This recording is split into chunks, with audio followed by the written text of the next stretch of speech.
curious. No. And I want to. 5 days before the launch, the president said it's a website where you can compare and purchase affordable health care plans the same way you shop for a plane ticket on a kayak. Who misled him? Who misled the president on this?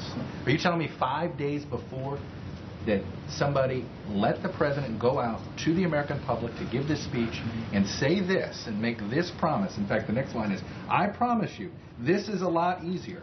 It's like booking a hotel or a plane ticket. Who let him down? Look, the president's frustrated. He made that clear in his remarks today. And we're focused on making improvements so that the millions of Americans who want affordable health insurance are getting the best consumer experience possible, as opposed to Monday morning quarterbacking. But let down to somebody. Well, what I'll tell you is, as I mentioned earlier, I think, is that there's no question that the volumes exceeded substantially expectations, and that the testing that was done was based on adding a server would have fixed it in a heartbeat. Well, that again, isn't I the don't issue, think, right? I'm pretty confident you're not a. I'm not a computer scientist, but you haven't written code in your day. But if this were simply a traffic issue, that's fixable fast. Well, what I would tell you is, as I said earlier, is that the volume far exceeded. And that the volume both created problems because of how large it was and exposed other problems and glitches and kinks with the system that are being addressed. You're not going to get an argument from here that this has not been frustrating. The president himself made that clear.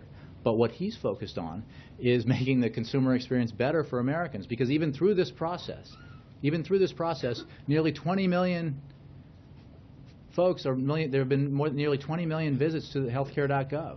That demonstrates a sustained interest in the array of affordable health care options available to millions of Americans who haven't had those options available to them in the past. Why shouldn't we assume, when HHS puts out in this blog post last night that they brought in this tech surge, brought in people on the outside, that seems to send the message they don't know what the problem is.